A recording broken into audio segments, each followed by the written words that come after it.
Tara, kain tayo. Magandang umaga. Ito yung ginawa ni Chef. Yan.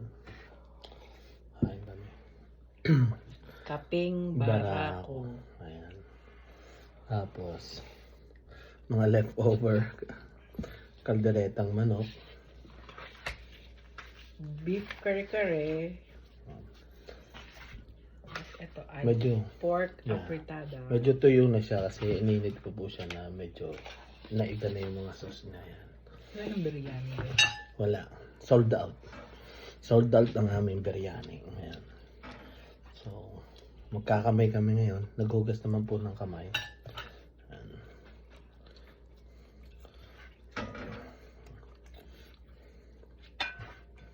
Wala na kaming alamang.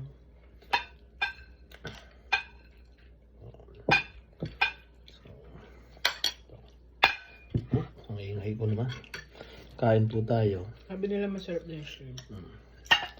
Ito po yung garlic butter shrimp. Ano ba yan?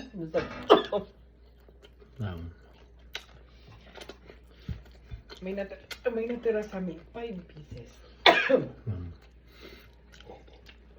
Excuse me. Minumukbang namin yung mga leftover kagabi. Ay, kalabaw mo. May number ba? Baka si Jo. Jo, kain! Kain niya. Nakakain na doon. Di ba hindi pa kami nakakaligo? Nagalitan sila alauna na. Oh, late ka pala. Salamat ha, pasensya na. Kumain kami kaunti. Pasensya na kayo kagabi. Sabi ko hindi ko mapag-ano kagabi eh. Thank you, Bye, Aina. thank you, Jaira. Excuse me. So, balik tayo. Ayan. So, nag-celebrate po kasi kami kagabi ng 17th birthday ni Angela. Instead po sa katapusan kasi Nasamid ako. Halloween po yun, eh, si Sophia gusto mag-trick or treat. So, in-advance namin. Ayan, handa. Puro leftover. Bago lang luto, kape. Tunay na kapeng barako.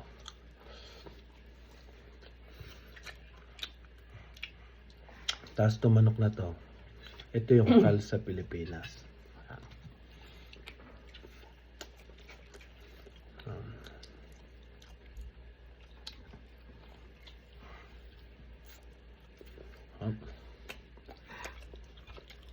Mas masarap yung leftover kasi yung lasa mas Nakalipit niya. dikit. Kahapon kumain ba tayo? Parang kumain lang kami kagabi. Nakalis na sila. Nung nakapag-alis na po yung bisita. Fiesta kami kagabi. Ang daming tao, nakakatawa. Napuno namin ng Araneta Coliseum. Hindi po, puno yung bahay namin. Kasi maliit yung bahay namin. Sa sapatos pa lang, puno na.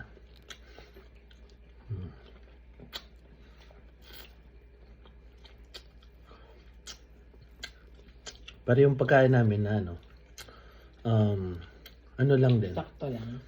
Kainaman lang yung like, may naulam kami ngayon. Tapos may nasyaron May silang nasyado konti. silang konti. Ayun.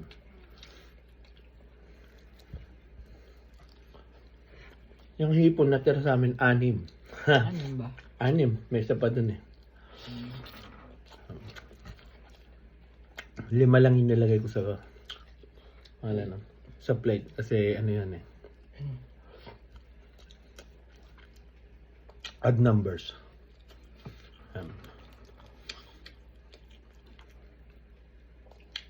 Nakakatawa niya.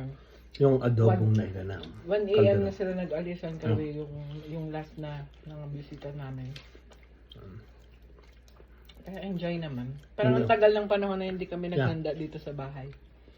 Ang tagal ng panahon na walang dito celebration. Parang Thanksgiving nga lang namin. Kasi nag-birthday siya, nag-birthday ako. Hindi Parang naman uling- kami naghanda. huling handa natin, Birthday Kay pa rin Shopee. ni Angela. No. Dito sa bahay, birthday pa rin ni Angela. Mm. Last year. Pero dati sa ano eh, yung mga hall. Ano? Kaya hirap kasi may snow. Tapos, maghahakot ka papuntang hall, Ayun. mag-decorate ka doon. Tapos, Hindi kape. linis ka. Daming gagawin. nagsalang po ako naglaga ako ng kapeng barako. So nilagay na namin sa thermos para all day. Kailangan namin ng kape kasi Ang dami naman lilisin. dami namin linisin. Tapos ang isa pa, si Cairo kailangan namin sunduin. At Knight in Shining Armor sina Kuya Ariel at Ate Marcy kagabi, kahapon, pag nagpunta sila dito. So, pinasama namin si Cairo. At si Cairo na mahilig gumala, sumama naman. Na-save kami ni Ate Mercy tsaka ni Kuya Ariel kagabi. Hindi ko maisip kasi kung ano mangyayari kay Cairo. Alam ko ma-stress kasi siya pagka maraming tao. Sabi namin, sumama ka muna kay ate. Sumama nga. Dumungaw lang sa bintana ng sasakyan nung tumatakbo na. Nakatingin lang siya dito sa bahay namin. Sabi niya, bye-bye mommy and daddy. See you tomorrow. Paborito ko to. Kamuting kahoy. Yun pala, yung nilagay ko sa kalderetang kal na manok. Hindi patatas. Kamoteng kahoy o balinghoy sa Batangas. May pabot ako ng kanin. Hindi, kamuting kahoy sa Batangas, balinghoy sa ibang lugar. Hindi ba sa atin dyan? Hindi. Sa Batangas. Kamuting kahoy sa atin. Balagtad pala. Ito mo.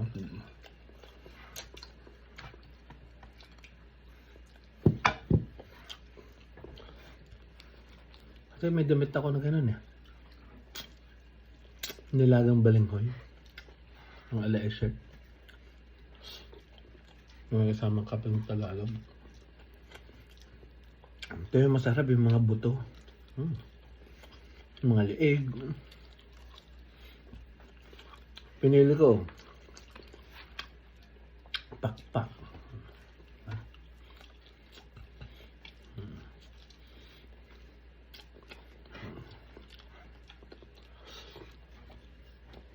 Si Angela, maaga kanina. Nasa ikot ng kape. Eh, si Angela po pumasok kanina alas 7. Yun naman kami si Sophia. Kumain na siya. Kumain na siya.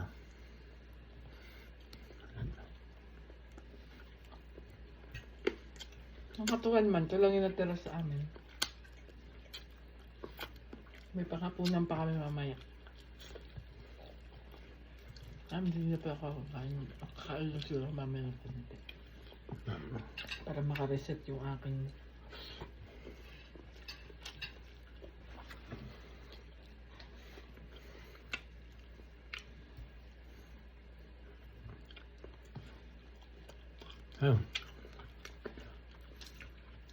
Tagal natin din naghanda, di ba? isang taon. Nung birthday ko, hindi ako naghanda. Birthday ni mami. Hindi rin naman. Kasi okay lang sa Pilipinas. Nung tayo nagbakasyon. Pero nung nag-7, yun yung last na malaki, di ba? Tapos yung isa yung bago mag-pandemic, yung kay Inay. Yung sa hall, sa downtown. Pero itong hinanda namin kagabi, ano pa to? Kukunti pa to. Mga 4 kilos. Control pa to. Mga 4 kilos lang yung ano. Kasi ang hirap gumalaw. Yung mga like 4 na kilong apretada.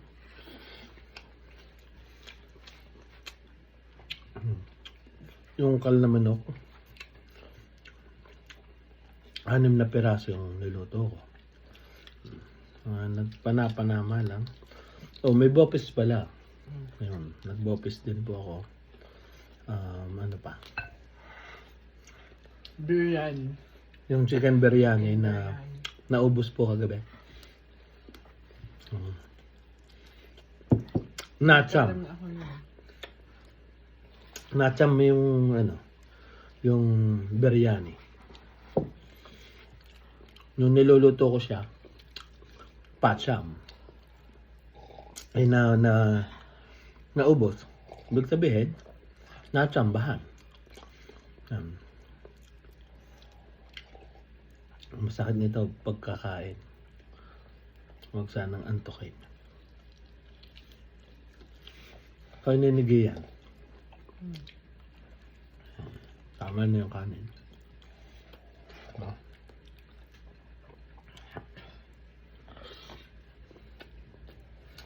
Anong tanong gamot after? Ang hita mo yung kagabi ng gamot. No. Wait lang ka. Ano yung konti? Yung pala, may ginatan lang ka din.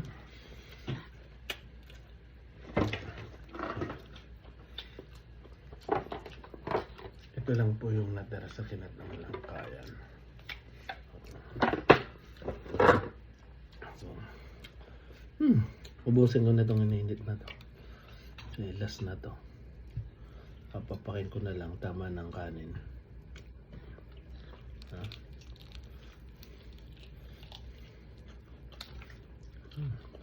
Tapos maglilinis na kami after. Susundin namin si Kaya mamaya.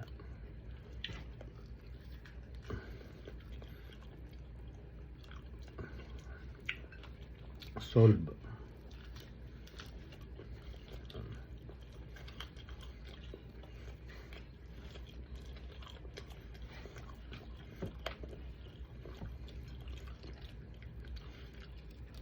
Ito pong kal na manok na to. Usually nabibili namin pag time ng October. Tsaka April, parang ganun. Minsan meron naman sa kaya lang masyado. Ito fresh po nung binili ko.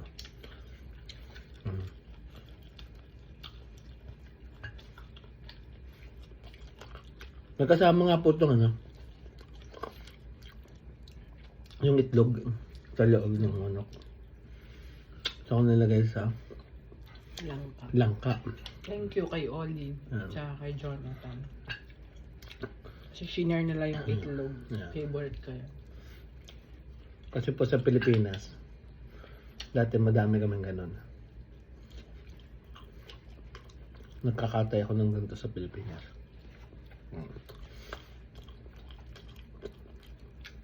Sabi nyo kakano kung kumain ng 2 pang kamay.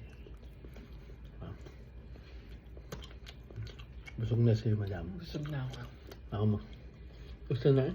Ano na ako, nag-burp na.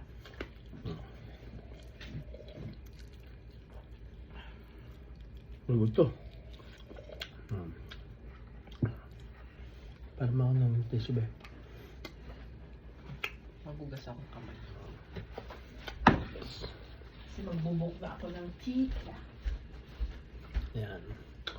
Yung natira ko, natira namin, para kay Angela yan. Okay na yan sa kanya. Kuha tayo ng kape.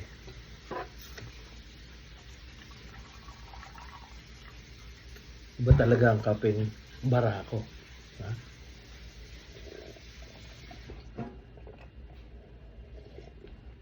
Ako pa ng mga kasyepi. Tapos na kami kumain. Bye-bye!